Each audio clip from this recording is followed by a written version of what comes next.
There was an idea for two cousins and best friends to create a podcast that travels the cosmos of everything they love. A podcast for everyone, a community for everyone. Now a year has passed, and it's time to reflect on what 2025 has given us. Tonight, we honor the movies, shows, music, games, and past episodes of 2025. Welcome to the first ever Awards of the Cosmos.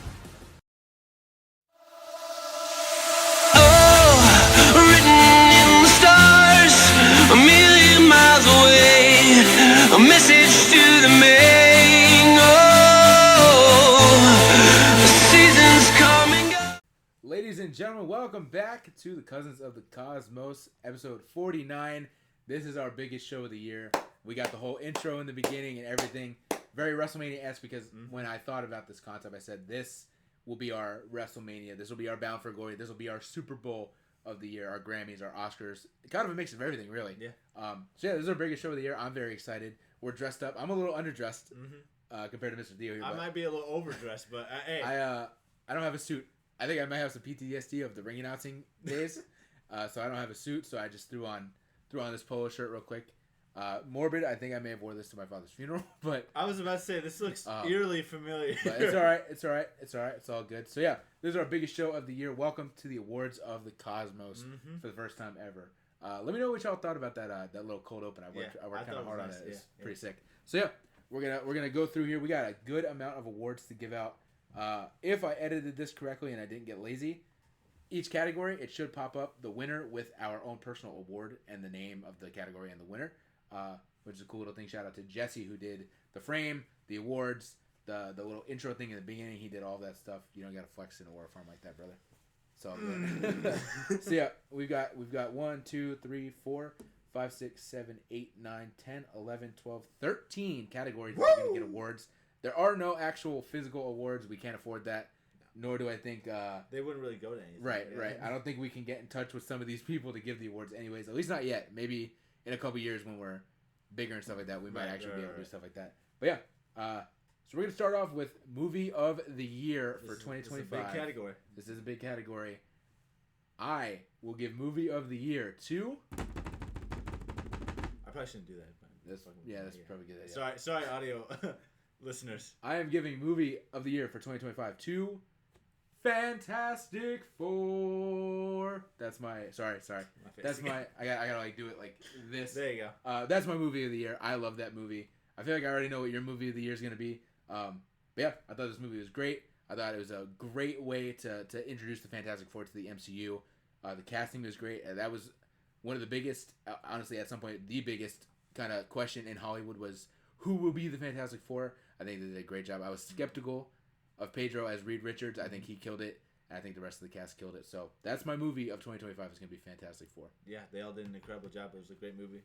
Can't wait to see where they're going forward with the whole Fantastic Four in the MCU. I think it's going to lead to some great stuff, especially with Doomsday and whatnot. Right.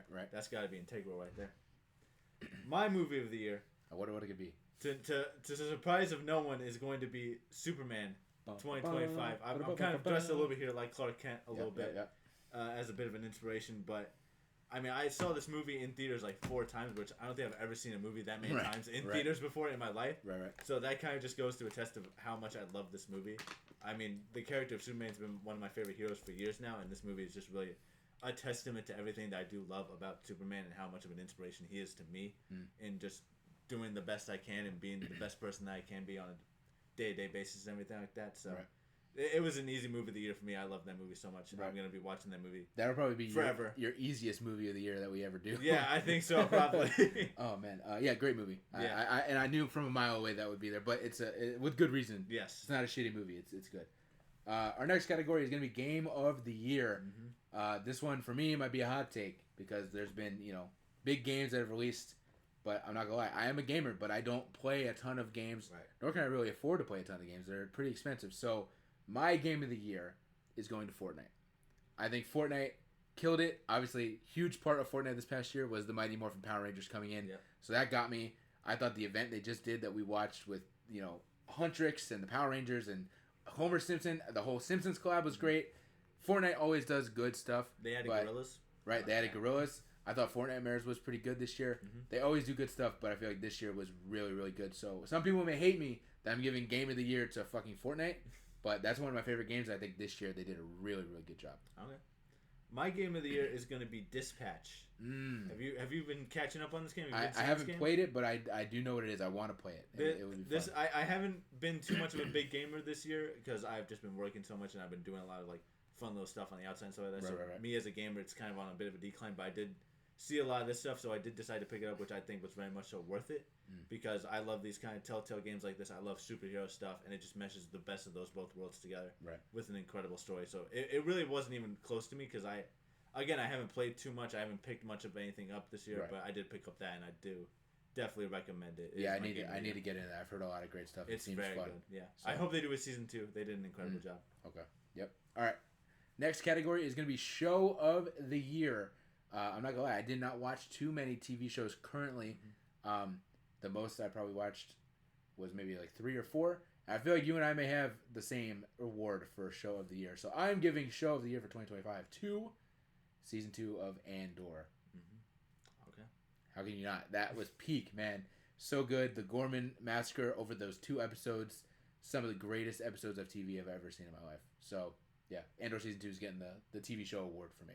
That is a very, very well-deserved award. It is actually not my award. Oh, okay. My award this year for Show of the Year is going to go to My Hero Academia. Oh, all right. I've gotten really, really, really into that show this year. It's been an incredible, incredible journey. The whole series finale just dropped today. So at some point, I'm going to have to go through and watch the rest of this final season because I haven't gotten into that yet. But when I do, I know that's going to get me very, very emotional. It's going to make me cry and stuff like that. Cause I've been seeing the 2 legends retiring today thing. Yeah, I've been seeing that as well. It's going to be very, very emotional for me, but it's been a great journey that I've been going on with this whole show. With the suit on, you should put the hat on and be like, I'm taking my talents to My Hero Academia. Where the fuck is my hat? Where'd it go? Uh-oh. Shit. We exchanged Christmas gifts today, and one of his gifts was a My Hero Academia I had hat. it on earlier. I don't know You did. Oh. Uh-oh. Oh, there it is. He'll be I'm taking my talents to My Hero Academia. What's the school's name? Bama. Bama? That's definitely not the school's name. It's oh my god, I remember it's 1A. I can't remember what the actual name of the school is though. It's blanking on me for some reason. All right, it's all good. You'll be taking your talents. UA. There you go. He'll be taking his talents to UA. UA. All right. Next Bama. category is gonna be Song of the Year. We are big music guys up in this B. So we enjoy music. We have just recently created. We should have done this a while ago, but we created on YouTube Music. I've created spot playlists for our songs of the week for our OTS news. So yeah, we are very big music people up in here. So my song of the year, probably no surprise to you, is going to be Gabriella by Cat's Eye. I did tell you recently that I've been on a huge Le Sserafim kick, and that might be my discovery of the year. Right. But I have to give it to this song because Cat's Eye, even though they're not K-pop, they kind of are in a sense. They're K-pop adjacent, I guess you could say. So like me discovering them, and I had always kind of been a little bit into K-pop. Rose from Blackpink right here. I've always loved Blackpink, but I never really dove into K-pop. So I have to give it to that because that Cat's Eye stuff is what kind of started getting me into K-pop and is what led to me discovering Le Sserafim. So Gabriella by Cat's Eye is going to be my 2025 song of the year. All right. My song of the year for 2025 is going to be The Dead Dance by Lady Gaga. This shit is a fucking banger. This shit instantly, when I first heard it, went straight onto my workout playlist and is still there to this day. It is such a fun song. I vibe out with it a ton. It was on Wednesday season 2, which was also a contender for, I guess, my show of the year at this point. Because that was also very, very fun. I enjoyed that a lot. But even though it didn't make show of the year, I think the song is just an absolute banger. I think Lady Gaga's been doing a bunch of incredible work this past year or two. Right. If not just her entire career. But she's always great, man. She's always great. But yeah, this was very easily, to me, honestly, my song of the year. Right. All right. Our next category, I'll say our next 2 categories here, is male and female wrestler of the year. So starting with male wrestler of the year, I have to give it to none other than the man that is retiring tonight as we record this. My male wrestler of the year for 2025 is going to be John Cena. Yeah, I mean, he's the GOAT. What can you say? I mean, he's the greatest of all time. He didn't. My thing is with this year, he didn't have to do this. Right. He could have just silently had one more match and rode off into the sunset. He did this for us because he knows how big he is. He understands that. He knows how many lives he's impacted. So him doing this year-long run where he even said in an interview recently he wanted to do more. He wanted to do like 200 dates until he realized that WWE just doesn't operate like that anymore. Yeah. So he wanted to do more. He wanted to be there every damn week. Yeah. So the fact that he did the dates that he did was incredible. Gave us one last run. And some people are iffy on this run. Some people don't like it. I've enjoyed it. Even the heel stuff I enjoyed. I thought I understood his psyche and where he was going with that stuff. And so, yeah, overall, I've really enjoyed this retirement run. I think it's been great. Yeah, overall it's been good. For a guy that says he can't do it anymore, still doing it. I think he can do it. Or at least he did it for this year. Right. He gave us some of the best matches of 2025. And I'll give a spoiler now. My match of 2025 includes John Cena. So, shit, even when we were going over like the top 5 John Cena matches in that one news episode we just did, there were a few of those matches from this past year that I have on my list. Right. But that is not my superstar of the year. My superstar of the year is actually a bit of a surprise to me. Okay. Because going into this year, I did not think he would be that high on the list, but now he is at number 1 on my list right now. Jey Uso. No. He is probably closer to the bottom somewhere. Okay. All right. My male superstar of the year is going to be Ethan Page. Ego. Let me tell you, man. At the beginning of the year, I wasn't expecting too much from him, and even still, I haven't been all that much paying attention to NXT. Anytime I see anything about Ethan Page, I'm tuned in. Yeah. He is incredibly entertaining. He is incredible in the ring. There is no bad things I can say about this man except that I just want to see more of him. Right. And I can't wait to see what he does, not just this next upcoming year, but for years to come at this point.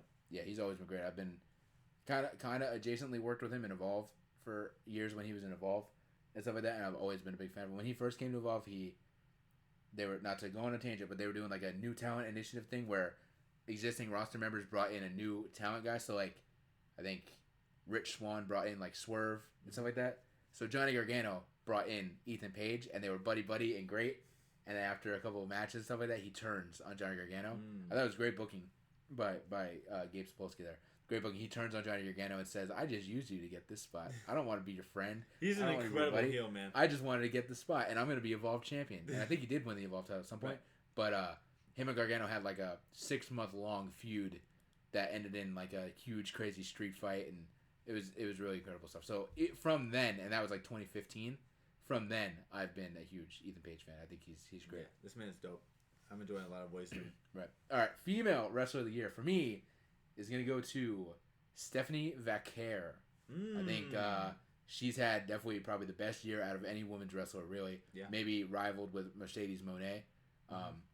Yeah, she's been great. NXT North American champion, NXT champion, and now women's world heavyweight champion, all in a year span, which is pretty much unheard of. So, yeah, great. And I think some people will argue that all she has is the devil's kiss or whatever, and it's not. I don't think so.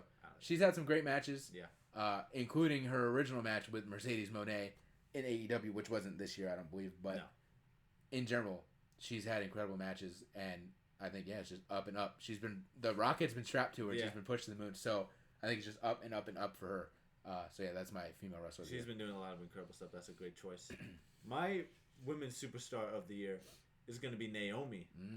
Naomi, it has been cut short, unfortunately, due to her getting pregnant, which still, of course, congratulations to both her and Jimmy. But, I mean, she had an incredible year, an incredible storyline, turning heel and everything like that, becoming the women's world champion, all that stuff. I very, very much so enjoyed it. I really wish that we got to see more of it, because I think she would have had an absolutely incredible full year. But even still, with what we got, I still very much so enjoyed it. I think this is some of the best stuff we've ever gotten from Naomi, and so I really have to give her the credit for that. Of course, for sure. Great stuff. All right, our next category is going to be Tag Team of the Year.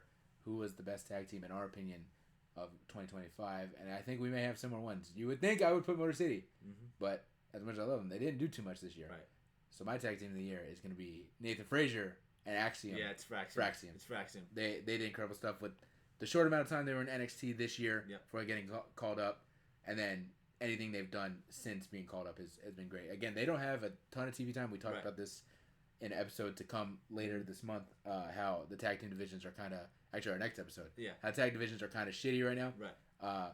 But what they've been given, and Motor City's done it too, DIY, anything these guys on the SmackDown roster have been given have knocked it out of the park. But I think taking that and mixing it with some of the bangers they had in NXT before getting it called up, that makes them the best tag team of the year. They've been doing incredible stuff. It's been really, really fun seeing them go through this whole journey of going to NXT to getting called up to the main roster to having that crazy like 5-way TLC match that was supposed to be on Mania but wasn't on Mania for no good reason.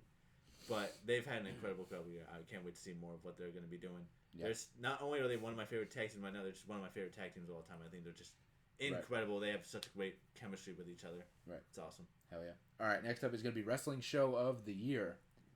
Mine was kind of, it was hard. It was tricky. This was a hard one. This was a hard one. It was tricky for me. So I'm giving it to SummerSlam 2025. However, I do want to give a bit of an honorable mention here. Okay. Because it really was hard. It really was split. So the honorable mention that could also be Show of the Year for me was Evolution 2025. That's another. That show was incredible. I think the only reason I gave SummerSlam the edge was because it's a bigger show. It felt grander. It's 2 nights. Mm-hmm.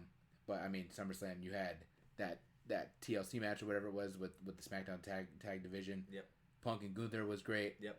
The main event with Cena and Cody was great. It just kind of overall was a pretty good 2 nights, especially kind of coming off of a dud of what WrestleMania was. This was this year's WrestleMania, really. For sure, yeah. So, yeah, that's my show of the year. It was way better than WrestleMania. I definitely enjoyed it a lot more. Again, that main event was like a match of the year contender right there. Right. But yeah, that's a great pick. Mine's a bit of a sleeper pick, honestly. Okay. I think a little bit. Mine is going to be WWE Worlds Collide in Los Angeles with AAA. That was a good one.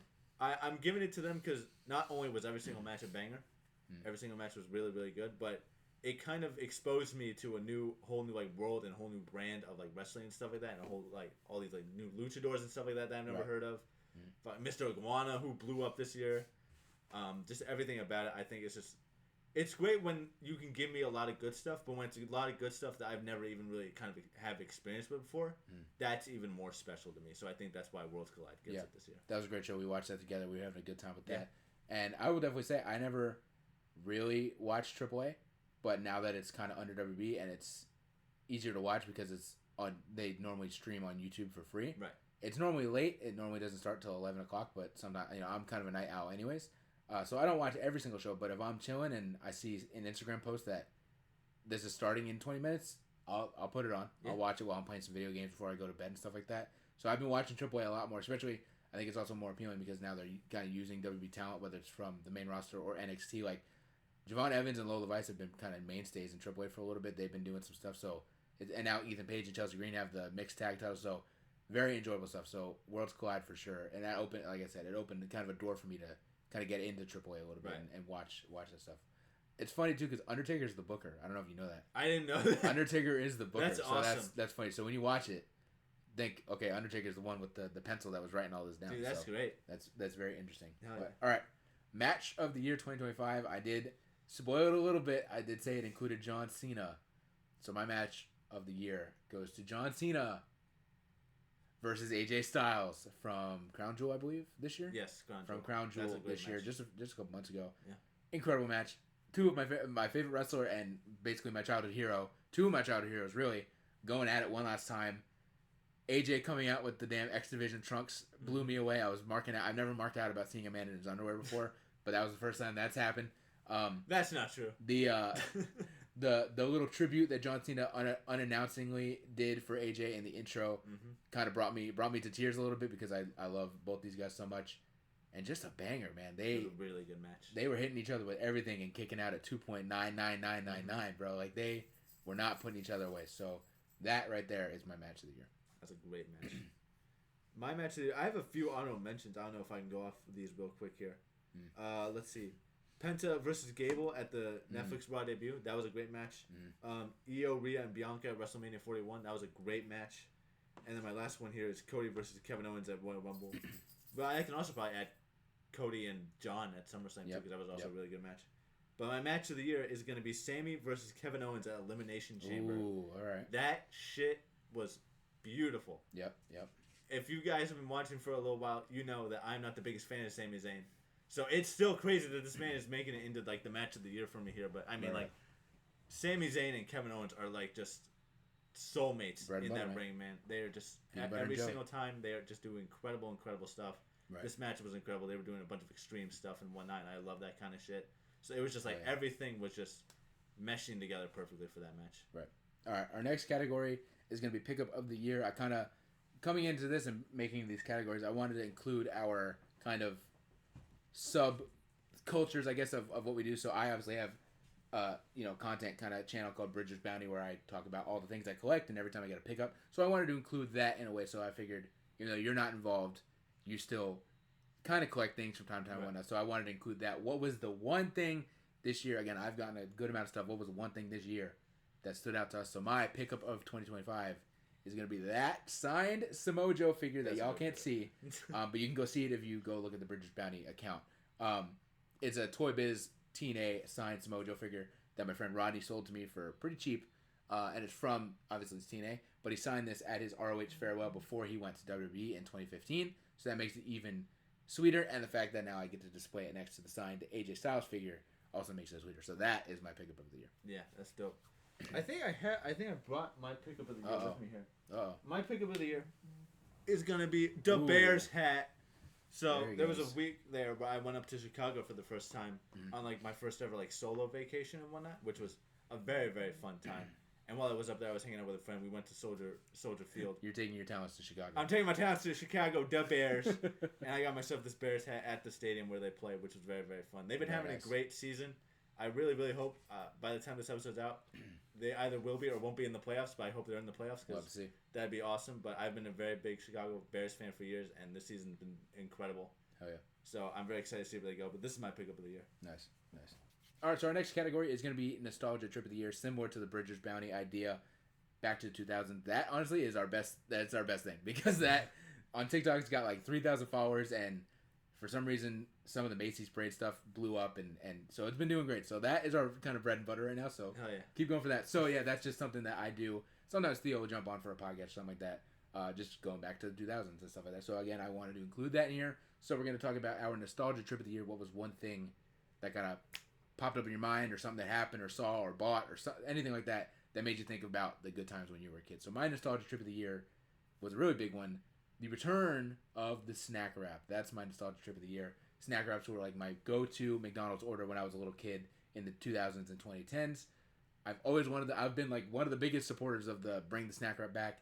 So this year, them bringing it back and also not making it a limited time thing. They're back permanently. That's my Nostalgia Trip of the Year. I was super excited when we went to saw Superman. We all went to McDonald's beforehand and had dinner, and we all had a snack wrap. It was good. So that's my Nostalgia Trip of the Year. Yeah, they're good. My Nostalgia Trip of the Year is just going to be Tron in general.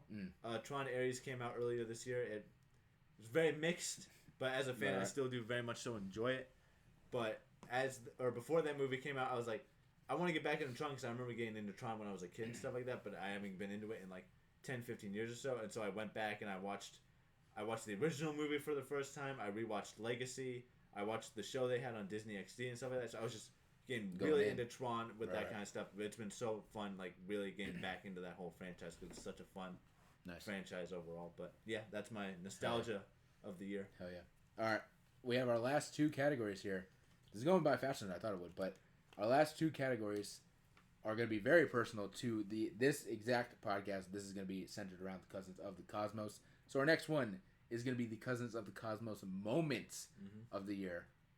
My moment of the year is going to be when I grabbed your ass and I chucked you into our unfinished pool to get my championship back. Dude, that was so fun. I wish people got like some of the behind the scenes and some of that stuff, because we were really like just figuring that stuff out like on the fly, and it was like we had the one take where we were done.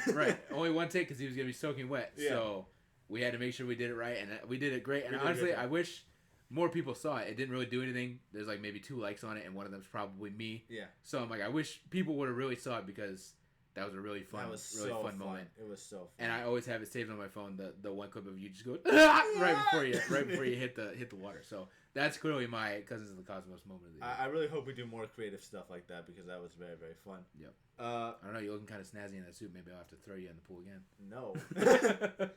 This outfit's like a good $500 more than that outfit was, so that's not happening. Right. My Cousins of the Cosmos moment of the year is going to be when I took your belt at the end of, what was it, WrestleMania, or was it not WrestleMania? No, that was, I think it was SummerSlam. Well, yeah, SummerSlam, you were making a promo, and you were talking about how I just could not beat. And so I just came up right behind you, and I snatched that belt, flung it into my car, and just drove straight up as you tripped in the grass. Right. There's a very... again, I want to go back to the behind the scenes, because there's a lot of funny behind the scenes stuff that happens with a lot of these bits. Right. There's one, like the very first take, I'm taking the belt and I'm running up into my car, and I go to throw it into the window, and this title just smacks straight into the side of my car. You mean this championship that I got back finally? Yeah, that championship that I got back. Yeah, that he won't be taking. Yeah, there's still a little bit of red paint from my car on there. I can see it from here, but I flung it straight into the car, and I just was laughing hysterically. But that was another really really fun that was good. Different to the throwing in the pool, because the throwing in the pool, that was just you and me. Yeah. We had no camera person. We had nobody. It was just you and me with this idea. That one was a little different because we had Wyatt with us who recorded it. My mother was home. So y'all could see, if you go watch that video, you can see my mother just pop her head out of the front door because she had no clue what we were doing. So she heard me scream no and thought that one of the dogs got hit by a car as I was letting you guys out to go home. So yeah, she was very concerned. Nobody knew I was going to scream no at the top of my lungs because I just thought of it on the top of my head. So I think also in that video when I do it, you can see the camera shake a little bit because I think I actually scared the shit out of Wyatt when I did it. Again, almost needed. It could have been that, or it could have been the fact that I almost hit him with my car as I was driving. That's also true. Was not a one take, but almost needed a one take. It was two takes, but after the second take, I don't think we were gonna have a third one because I don't think I was throwing myself on the floor again. Right. Which again did not plan out. I just, as more behind the scenes, breaking kayfabe a little bit. As I was running towards your car, I realized I was gonna get to your car before you drove off. Yeah. And so I needed to stop myself. So I just tripped on the grass. Yeah. To make sure that I didn't get to your car before you drove off. I'm big, but I'm faster than people think. I think I got there faster than even I thought it would be. So yeah, that was some behind the scenes as to why I fell. And we filmed that at like 11 o'clock at night after SummerSlam. So me screaming no at the top of my lungs probably wasn't the best for the neighborhood. So I apologize to my neighbors. But we got no complaints and nobody came a knocking. So that's good. But those two moments. I'm glad I didn't hit Wyatt with my car. That's also true. So those are both great moments for sure. Yeah. But our last one, our biggest one, is gonna be Cousin of the Cosmos episode of the year, not moment, episode, a full length episode. What was our favorite one to film and things like that. Mine, maybe a bit of a surprise. Mine is gonna be our George Lucas sequel trilogy idea. I really enjoyed that video. That might be our best performing podcast. It's got like 600 views or something like that so far. So keep that going, y'all. But I really enjoyed us diving into the behind the scenes stuff like that. And I think, not to dive into your psyche, but sometimes before the podcast, sometimes when I would bring stuff up like that to you on the game or something like that, you didn't really play it. You'd be like, oh yeah, cool. So us having an actual conversation about stuff like that really made me go, oh wow, that was fun to really have a conversation like that with Theo. So that's definitely my episode of the year. Similarly, my episode of the year is going to be when we talked about Duel of the Fates. Because that's a very, very similar one of like a what would have been sort of situation with the episode 9 and all that. But that was another very, very fun one, just going into all the differences and stuff like that, all the crazy stuff that would have happened, like fucking Ox stabbing himself with a lightsaber. Right. Like that. Good stuff. With Mace Windu's lightsaber, actually. Mace Windu's lightsaber, yeah, exactly. Yeah. Just everything happening on Coruscant and everything like that. That would have been super fun to kind of see that play out in that sense. Very much so different from what we got in episode 9, but yeah, that was still a very, very fun episode. And those episodes are fun to do the spoiler alert, when we do those episodes, I'm the one that does the research, and Theo kind of gets surprised by the stuff, which is kind of a fun dynamic. So for me, it's fun to research that stuff because you'll look it up, but then you have to keep looking up to make sure that this isn't just something somebody came up with, and stuff like that, which it could still be. But if multiple people are talking about it, stuff, it's fun to research and put the pieces together of what's true, what's not true, what. Is there concept art out there, things like that. So those are fun episodes for me to kind of research and dive into for like a couple hours. Even the Duel of Fates one, I did a little bit of research on that one because I remember finding that comic that pretty much was like made by someone that pretty much followed that whole story that I said. I forgot about that. That was a good one, yeah. Yeah. So yeah, oh, go ahead. I have a bit of an honorable mention for this one too. Is the bad wrestling merch episode. Oh, okay. I have to include that one in here because that was more of a bonus podcast. It was a bonus podcast, but I was like, that was such a fun episode to make. That was so. And fun. it got no views. I think it's probably still sitting at 0 views. So please go watch that. Please go watch that. That was a very fun one. Funny. We just broke down WWE, WWF, WCW, TNA, ECW, like all just different weird merch of random thumb wrestlers and semen shirts and all that stuff. Stone Cold babies. Right. So yeah, that was a fun episode. I'm trying to think if I have an honorable mention I can give.